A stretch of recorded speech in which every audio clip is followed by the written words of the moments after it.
And it is a beautiful, beautiful morning here in the heartland of America. We're teetering on the edge of spring or of summer, and it's a very robust 55 degrees outside and rainy and overcast. So it seems like this year's summer is not happening at its normal pace. We seem to be still stuck in late March or early April in many ways. How are things up on the north side there, Barrett? Yeah, it's pretty much the same up here in Milwaukee, and yeah, I'm enjoying it actually. I mean, I like the shorts and t-shirt weather too, but I don't know. Somehow I find as time goes on, I enjoy it all. You know, I enjoy I enjoy the blizzards, I enjoy the sunny days, and enjoy the rainy days and the thunderstorms too. So I'm loving it. So That's yeah. very good. And I would imagine that going further north, the temperatures are even cooler. So up in Door County, I would imagine it's in the 40s today. It well could be, although sometimes it's surprising and it's actually a little warmer than it is here. I never know how that makes sense, but you know, weather does its thing. So Hmm. yeah, I yeah. remember back in 1970, uh, my my first summer in Door County, and just about the same date, I think it was July 18th. I mean June 18th. It was 104 degrees. So the only thing that's constant in this mortal world is that which is inconsistent. So are you saying the only thing that's constant is that the weatherman's going to get it wrong? Well, the weatherman isn't so much the culprit here. I think it's just I think we I think we see the weather as a reflection, or you can perceive the weather as a reflection of consciousness, and Hmm. consciousness is always changing. Pardon me. Yeah, I think that's really good, right? Because as the course teaches us, as within, so without. You know, as a man thinketh, so he perceiveth. And that's really what's happening here. Is that within our mind we have chaos and tumult, and then in the world outside we see chaos and tumult. Um, it has to be that way because that's what the world is. The world is a reflection of what is happening in the mind. And as the mind heals, it does generally look a little better, more peaceful. At the same time, this world is never totally going to be at peace because this is a world built on an idea of separation from God. And at the core of this idea of separation from God is fear, sin, guilt, death, pain, and suffering. So as long as we have that idea within the mind, it's going to have to express itself somewhere out in our experience. And that's why we say again and again that the work here is not really in fixing up the dream, right? It's not in fixing up this world of time and space. It's really in undoing this false belief within the mind. And as that false belief is undone, it just naturally leads to more happiness, more peace, more love, and and a return back to our true nature. So that's the journey we're on, and actually we can use the chaotic world that we see, whether it's weather or politics or anything else in the world that seems unstable. We can use these experiences to kind of point us back within to that which is stable, which is our eternal truth, our oneness with the divine. Exactly. And, the more that we become aware of the fact that there are two different processes going on within day to day existence, the more we are able to cope with the seeming uh, dualistic nature of the human experience, because we have all of our internal dialogue just constantly moving through the mind and leaving patterns in our physical experience that we're having to address. And then there's the other side, which is that calm presence, that state of peace. And that is, I guess you'd say, a bliss that is in conflict with the chaos that the separate identity, the ego, is always trying to further. So the more that we put our attention on that inner peace, the less we're going to see chaos have its impact on our outer physical experiences.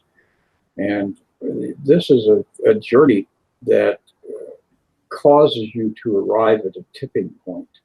And when you hit that point, all of a sudden, all of the work that you've been doing pays off, because you have this huge epiphany, this complete realization of the entire journey that you've been on for the last 6 months or 6 years or 60 years. And because the further I go in that direction, the more I realize that I always knew that this world was not right. There was something extremely strange and bizarre and unrealistic or surrealistic about the day-to-day living experience. You know, even as a child of 4 and 5 and 8, I have little glimpses of memory where I look back, and it was very obvious that what I was seeing was not reality. I always had this subtle instinct at the base of my thinking. And I think all of us have that. I think that it's just that we choose to ignore it, because the ego says, oh, I got to get this new car, I got to get this new house, I got to go here, I got to do this. And so we're constantly under attack by this false identity that we have created. Yeah, yeah. And kind of, again, starting to pierce this veil and perceive the deeper truth. It's not necessarily easy, but it is important, right? You could say it's maybe the one important thing in this world, is to start to see past the world, to see beyond the world to the truth that's always there, but is often clouded over by, again, these worldly concerns and the ups and downs of what happens here in our life. I just kind of felt called to share a line from the text here. This is in chapter 24, section 4, in the section called Specialness versus Sinlessness. In the 3rd paragraph, Jesus says to us, "You can but hurt yourself." So this is kind of a key idea. You can only hurt yourself, is what he's saying. And we can only hurt ourselves. Why? Because there's no one else out there. There's no one else out there to hurt or be hurt. And he goes on to say, this has been oft repeated, but is difficult to grasp as yet. So, right, there's a simpleness in this message, but even as we hear it over and over, we're still somewhat resistant to it. And he says, to minds intent on specialness, it is impossible. Yet to those who wish to heal and not attack, it is quite obvious. The purpose of attack is in the mind, and its effects are felt but where it is. So let's just kind of go over what he's saying here. He's saying when we look at the situation with eyes of love and kindness, this is obvious and simple. But when we are mired in attack, and we are kind of set on feeling victimized by something in the world, it feels like we can't let go of that mindset, and we can't come into the simplicity. But that last sentence I read, the purpose of attack is in the mind, and its effects are felt but where it is. So what is he saying? The purpose of attack is to keep our belief in separation firmly entrenched in the mind, right? So that's really what attack is for. When we look at it, it's to reinforce the ego thought system, and its effects are felt but where it is. So what he's saying is the effects of attack, which are pain and suffering, are only felt in the mind as well. And this, again, is a very big switch for us, because it really looks like when something upsetting happens in the world, that we are hurt in the world. But he's saying, no, that's not true. You're actually only suffering in your mind Why? Because all of this is happening in the mind. This entire world that you're experiencing and believing is your truth is only happening in the mind. And when we go back within to the mind, then we're going to the place where the problem is and where the problem can actually be undone and released. Yeah, and that's really a beautiful encapsulation of the whole experience that we imagine that we're having here. It's strictly a game that goes on within our own consciousness, and that consciousness was created by the idea of separation. Looking at chapter 9, the chapter dealing with the idea of prayer, you go down in text to section 2, paragraph 8, and it says, section 7. I love you for the truth in you, as God does. Your deceptions may deceive you, but they cannot deceive me. Knowing what you are, I cannot doubt you. I hear only the Holy Spirit in you, who speaks to me through you. If you would hear me, hear my brothers in whom God's voice speaks. The answer to all prayers lies in them. You will be answered as you hear the answer in everyone. Do not listen to anything else, or you will not hear truly. And that's got a huge expansion of awareness embedded in it. That whole idea that everybody around you, if you learn how to be receptive to it, is speaking God's truth to you. And again, it's a matter of sorting out the wheat from the chaff, because we have to learn how to be discerning in what we perceive our brothers are talking to us about. And a lot of times, you will walk away from an encounter with somebody where you spent an hour or an afternoon together, and you really didn't have an awful lot of conversation, but there seems to be this renewed bond and a new sense of peace and acceptance between the two of you, in proportion to the less you were chattering and engaged in mindless dialogue that really doesn't go anywhere. So when you sit in silence with people and don't interrupt that bond that occurs in that state of silence, something very, very profound is revealed to you, and you feel on some level much better. You feel like you've been healed, and you're not even sure what it was that was healed within you. Yeah, and you could almost say that this practice is a form of inner listening, and the question then becomes, what are we listening to, right? And as the Course talks about, we always have these two voices within. We have a voice that speaks constantly of upset, fear, and division, of attack and separation, guilt and shame. And we have this other voice that speaks of seeing beyond all of that, seeing the truth of the matter, seeing how we are all the same, how we are all on one journey together. and our practice then becomes in saying, which one of these matters to me?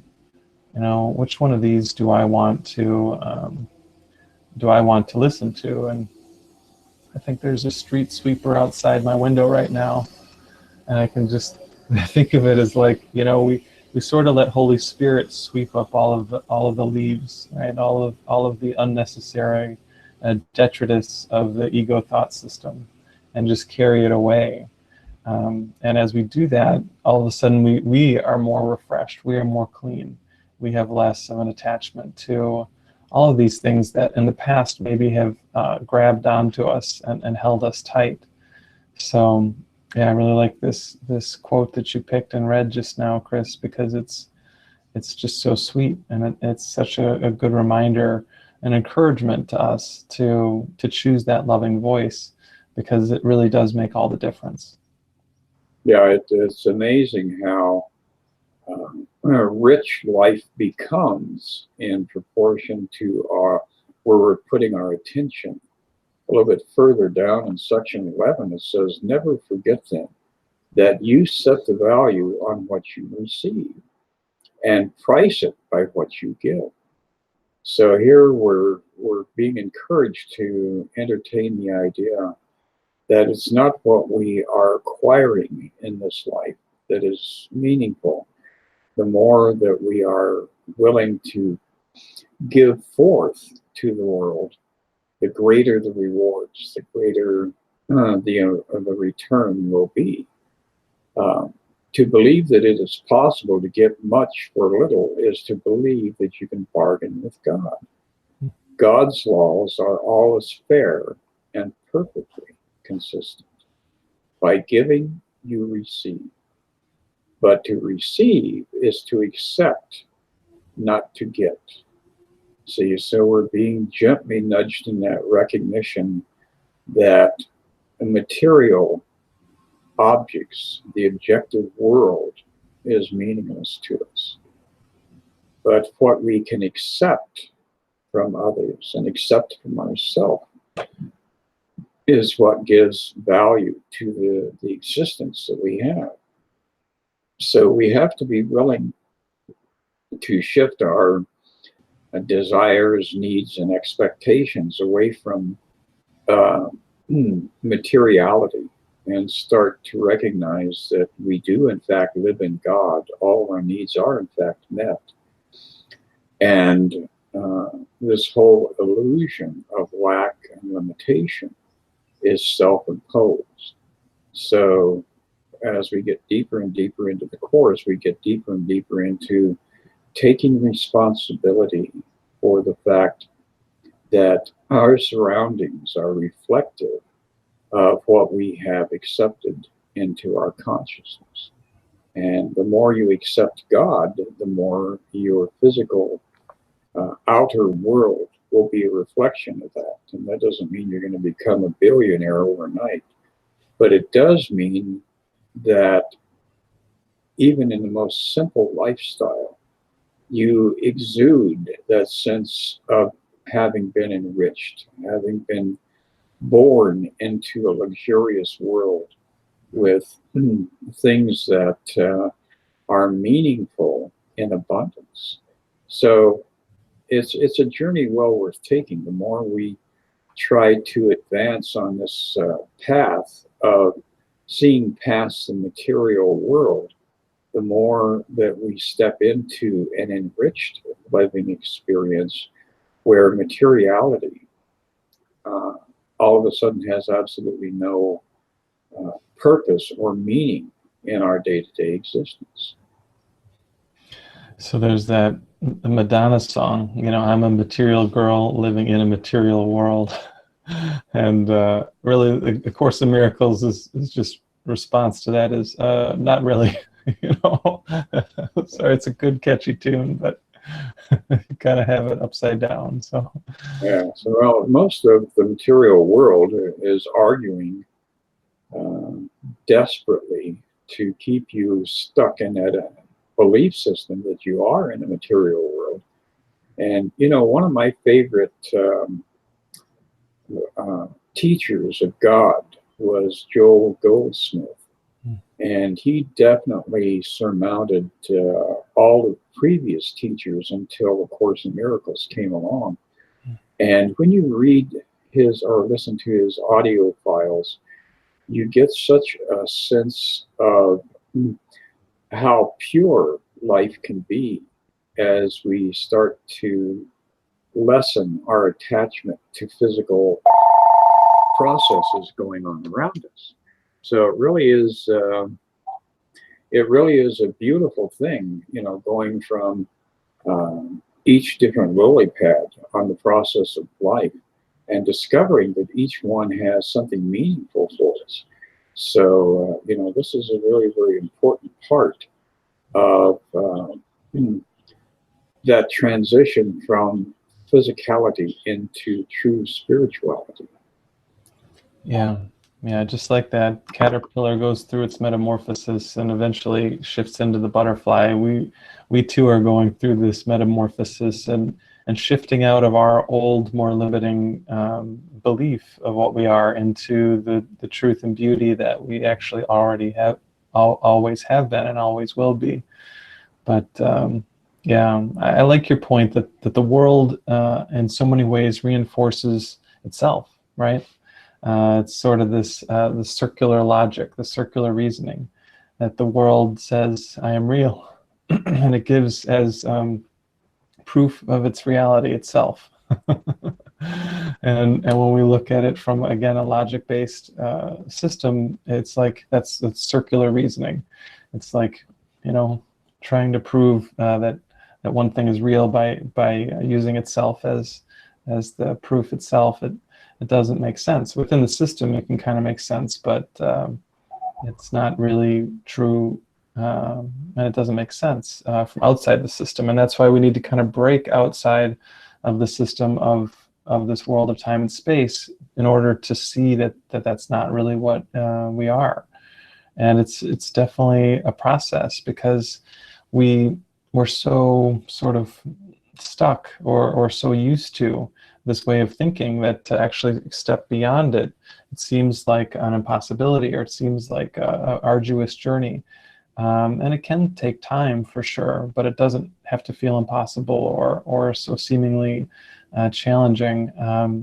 We can start to step into seeing that, oh wait, this is the way I really want to start to look at my life, and the way that I want to deal with all the challenges in my life.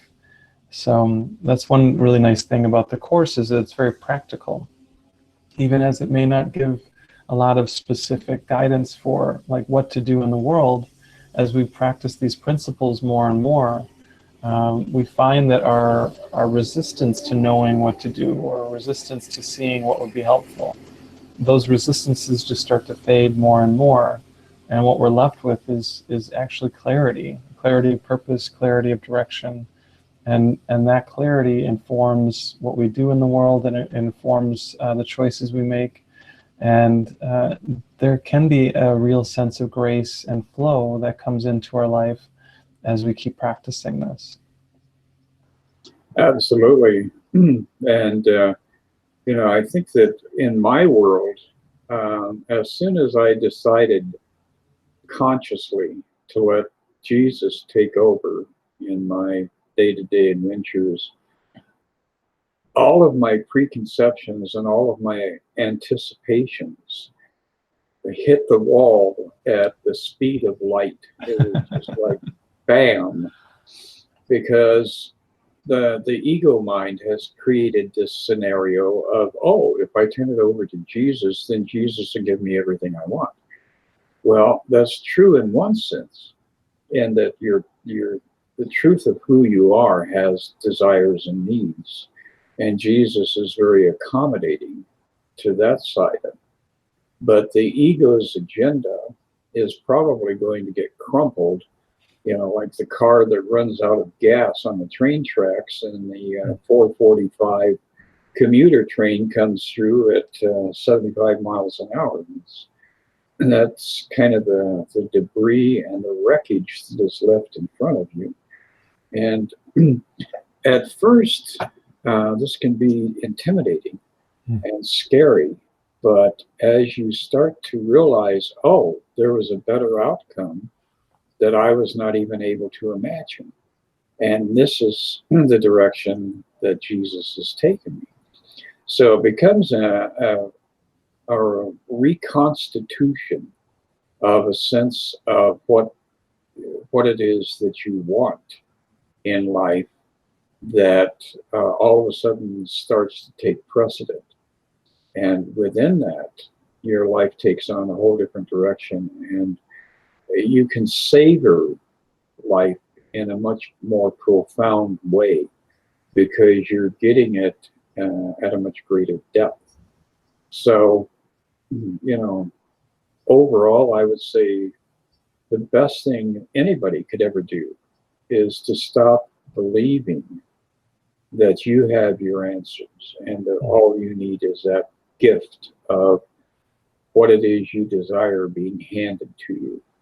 And as soon as you can step back from that and arrive at a point where you can actually just let life be what it is and trust that Jesus is going to bring the experiences to you that you need, then all of a sudden you're living the high life.